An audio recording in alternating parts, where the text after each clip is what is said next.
Hi everyone, it's Lynn Dion from Pink Whisper Designs. I hope you're all enjoying your holiday season. I thought it would be fun to create some little holiday matchboxes. We're going to be using lots of Tim Holtz products today, and I thought we would create these in kind of a vintage theme. And again, I'll be showing you the brand new Vault series die sets. We're going to be using 2 of them in today's video. So let's go ahead and take a look at that first one. So this one is the Tim Holtz Sizzix Thinlits Vault Matchbox, and you get all of these dies in this set. This one here is for the bottom or the base of the matchbook. That one to the left of it is going to wrap around that base. Those will create little panels for the side of your matchbox. This is a little pointing finger, and I'll show you that quickly on the packaging. It's got an overlay and an underlay, so you can create that kind of two-dimensional look. These 4 are to create an opening for the top of the matchbook box if you wanted to. You could create a little opening, put some acetate in there, and create a little favor that you can see through to the inside of the box. We're not going to be doing that today, but I just wanted to show you how these fit nicely inside that little wraparound piece. And then you have this larger rectangle which will create the layer for the top of our box. We're going to be using that one today. I'm going to create a little scene for the top of each of our boxes, and that will fit perfectly. But you could also die cut an opening out of that as well if you wanted to. So you have lots of options with this set. So let me set aside those that we're not going to be using today. So we just need these 3 dies for today's project. For the base of our box, I'm going to use some Tim Holtz Craft Heavystock. And we're making 3 boxes today, so I'll be die cutting 3 of those. We can set that rectangle aside for now. And then for the wraparound piece on our box, I'm using the brand new Kraft-Stock Christmas Tim Holtz idea-ology paper, and this has a beautiful sparkle to it. You do get 4 different patterns in this set. Let me just quickly flip through so you can see some of those patterns. And that's the one we're using today, but you do have these other beautiful patterns. So let's go ahead and die cut both of these. And again, I die cut 3 of each, and we can start to build the base for our box. So you can see all the score lines and cut lines are done right as you run it through your die cutting machine. So that makes this really simple. I'm using a bone folder just to press in all of these little tabs. So you've got 2 little tabs on each end, and then you can fold this piece in. Let's go ahead and do that for the other side. So again, I'm going to fold in those 2 little tabs. I like to use the bone folder just to make sure everything is pressed out nicely so you get a nice crisp edge on your boxes. Now you do want to make sure when you glue this together that that little tab is on the inside of your box. If it's on the outside, it can catch a little bit as you're sliding it in and out. So I do recommend putting that little tab on the inside of the box just to be safe. I'm going to just place some 1/4 inch double-sided tape on each of those little tabs. You could certainly use some glue. I just want something nice and strong so that my box stays together nicely. And then I'm going to just fold in those 2 little tabs again, making sure they're on the inside of the box. And I'll do that for the other side as well. So now you can see we have the base of the box. It's going to be nice and sturdy. And then let's go ahead and do the wraparound piece. And again, I wanted to show you that there's score lines right on this when you die cut it, so we can just easily fold on those score lines. Again, I'm going to press those out with the bone folder, and I just love this paper with this little sparkle in it. It's not too sparkly. It definitely stays in Tim's vintage kind of distressed look, and I love that. So one of the tabs on the side is a little bit longer than the other one. We're going to place the tape on that shorter one. So it doesn't really matter, but I wanted that longer tab to fold over this smaller one. So place your adhesive on that smaller tab And then what we can do, I like to put the box right inside when I'm folding it. That way I can be sure that it fits perfectly. And we can close that up. Now this will slide in and out from either side. And I just love these. They're so cute. So this is a smaller version of Tim's original Matchbox. And it's perfect for some little tiny items. You could put some earrings in here. I'm going to put some money in mine. I'm going to put some cash in there. Just a really easy, quick little gift. So, but you could put anything in here you like. So let's go ahead and put some tape on those tabs again and close this one up as well. I know when my kids were younger, I used to have them write like what they were thankful for at Christmas or little poems. And I would print those up and fold them and put them in like a party favor bag or a party favor box. And people just love that. You could even put some little photographs in here. It would be really cute. So just have some fun with that. I just love the size. I think they're just adorable. And then I'm going to put another strip of tape right along that smaller tab. And then fold this up. Again, I like to put the box inside when I'm doing my folding. That way I can be sure that it slides in and out nicely. So off camera I did that third one. Let's just close that one up. Now that we have these all set, and you can see that beautiful sparkle, I just love that. Let's grab that rectangle die, and we're going to die cut a little picture for the front of each of these boxes. So I've got these wonderful large collage strips from Christmas 2024, Tim Holtz Idea-ology. I absolutely love these. Look at all the designs you get, and they're sized perfectly for these little boxes or your mini tags. If you wanted to create some little Christmas tags, these would be perfect for that. So all you need to do is kind of select the one you like best. And I also wanted to show you these would be perfect to use as the wraparound for your box. You just need to trim off a little bit from the side and they would fit perfectly. So I think that's another great use for these. So I'm just going to kind of flip through, see which ones I like. You can see there are lots of choices. There's sentiment strips on these as well, so you could use those. And I'll just quickly flip through so you can see some of the other designs. So lots of choices. I decided to use this cute little scene, the Santa, and then that little wintry scene as well. So I'm going to die cut those. I ran those through my Sizzix Sidekick machine.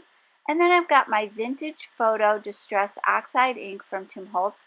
And I'm just going to use a blending brush and blend that around the edges just to, again, give it more of that aged vintage look. So I'm going to do that for all three of these.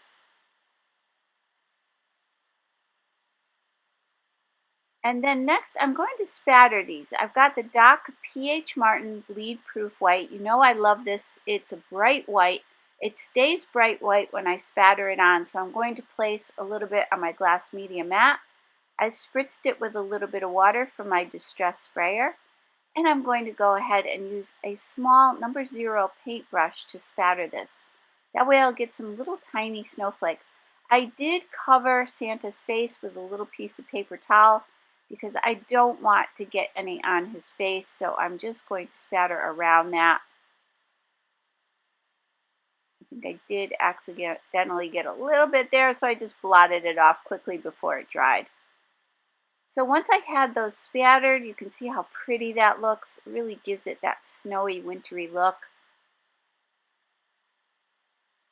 So let's set those aside to dry. And then let's go back to these boxes. I'm going to take that little wraparound piece off. And we're going to, again, go back to those little collage strips and select some patterns for the inside of the box. I decided to go with florals on all of these, just to make it simple. You could certainly put another little scene in there, or you could even die cut some of those little sentiment strips from that paper. I'm going back to my 1/4 inch double-sided tape, and I'm going to place these right inside, and these will fit perfectly on the inside of your box. And I also added a little ink around the edges of these with that same Vintage Photo ink. You could also decorate the back side of the box or add some ink to that. We're going to be adding a little ink around the edges in a little while just to kind of finish off the base of the boxes. And then don't forget, for the wraparound piece, you have those 2 additional little border dies that you could add to the side of the wraparound piece, which would be really nice. But I did decide to distress the edges of the boxes a little bit. So I'm going back to that vintage photo and a small blending brush, and I'm just going to add a little bit of that ink all around those edges. So any edges that are showing there, I'm going to place some of that ink on there. Again, so when you're looking at it from the side, it'll have a little bit more of a vintage look to it. And next we're going to die cut a couple little holly leaves using the Kraft-Stock in the Cool, and we're using this really pretty green. And I'm going to grab that die from the also brand new Vault series Festive Wreath set from Tim Holtz. And again, it's going to die cut those couple little holly leaves for us. So I'll run that through the Sizzix Sidekick machine, and I'm going to die cut 3 sets of these for our 3 boxes. And just to sculpt these a little bit, I've got my Sizzix paper sculpting tool set. And I just wanted to show you, get 3 tools, you get the scissors, you get this little sculpting mat. And this one has kind of a pointy tip on it. It's curved a little bit, so it will allow us to create some little veins in these holly leaves. You don't have to do this, but I think it always adds a little bit more if you take the time to add that detail to your leaves and flowers. So let's do that same thing for this one. And you can see that that one will fit right over the other one perfectly. So we'll be gluing these together, and that's going to give us a lot of dimension. And then to add some more dimension, I'm using the little ball tip of that tool. I'll just press down and curl up those leaves a little bit. Now with my Ranger multi-medium matte glue, I'm going to add a little glue to the bottom of that larger leaf, and then attach these 2 together. And again, they're the exact same leaf, so I'll layer those one on top of the other. And then we'll be adding a little dimension to those. But first, let's add some of that vintage photo ink around the edges of these, just to distress them a little bit more.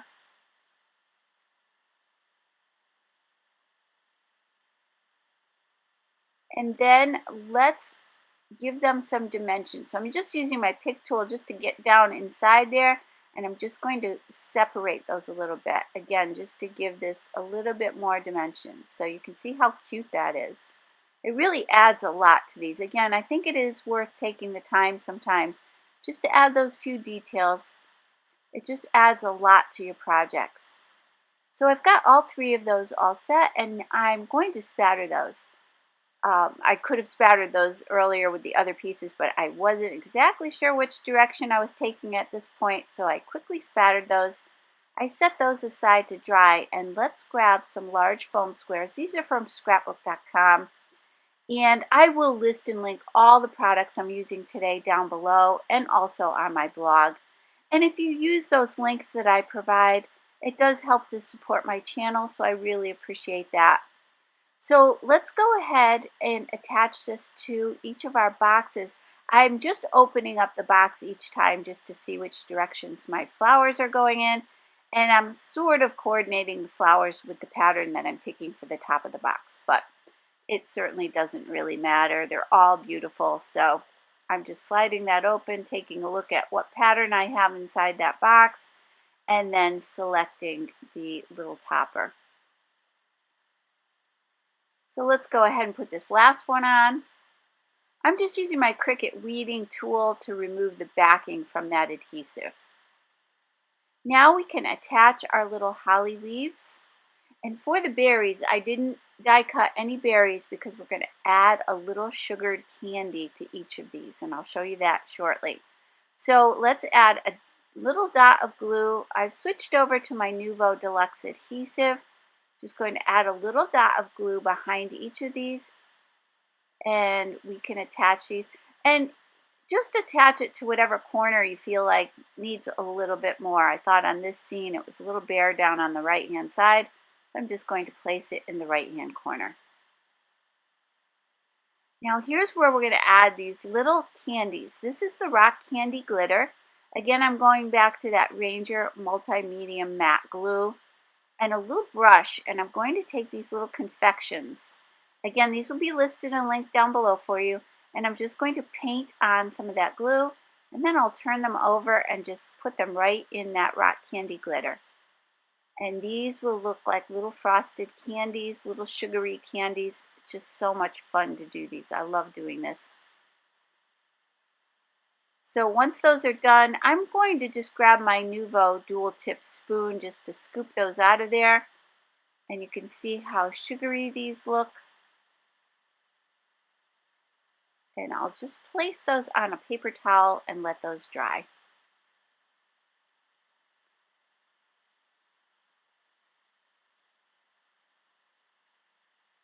So we can go ahead and add these to our project. And let's place another little dot of glue. I don't think mine are completely dry, but it's okay. I'm going to carefully place them down. You may want to let yours dry before you do this, but I'm just going to carefully place these down. And look at how cute that is. I just love that. So we can add a lot of dimension to the front of these little boxes. Now for the inside, for mine, I'm going to get these ready. I'm going to put little $20 bills in here. You could do whatever you want, $1 or $50 or whatever you like. But I just folded it in half the long way, and then I folded it a couple more times. I'm pressing that out with the bone folder, and I've got some baker's twine in the red and white. Just going to wrap it like you would wrap a gift. I'll just twist it in the back there. And then we can tie the front. Just to hold that in place for me, I'm going to add a little jingle bell. So just to hold that in place while I get that, I'm going to use my reverse tweezers from scrapbook.com, and I'll just clamp that down so it holds that for me. Just acting as a second set of hands here. And then I can grab one of my little jingle bells, again from the Tim Holtz idea-ology collection, and I'll just string that right on. And then I'm going to tie that in a knot. You don't have to. I don't think you have to tie it in a knot, but I did decide to tie a knot, and then I'm going to tie a little bow. And so it'll be fun and festive, and when they kind of have the box in their hand, it will jingle a little bit. So I think that's really special. Again, if you're doing like little poems or notes, this would be a great way to also put those inside the box. So kind of have some fun with this. A little candy would fit in here nicely as well. So let's go ahead and fold a couple more $20 bills, and then I'll put those together just the same way I did with that first one.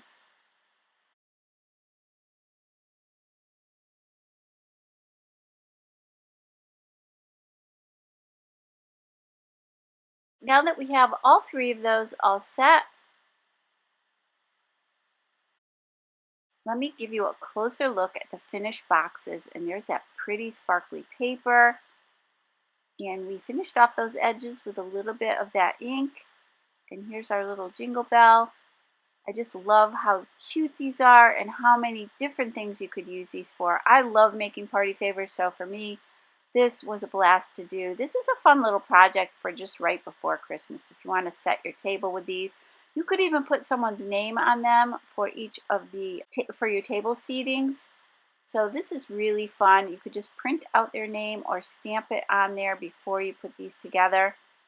So I really hope you enjoyed today's video. If you did, please hit the like button and subscribe.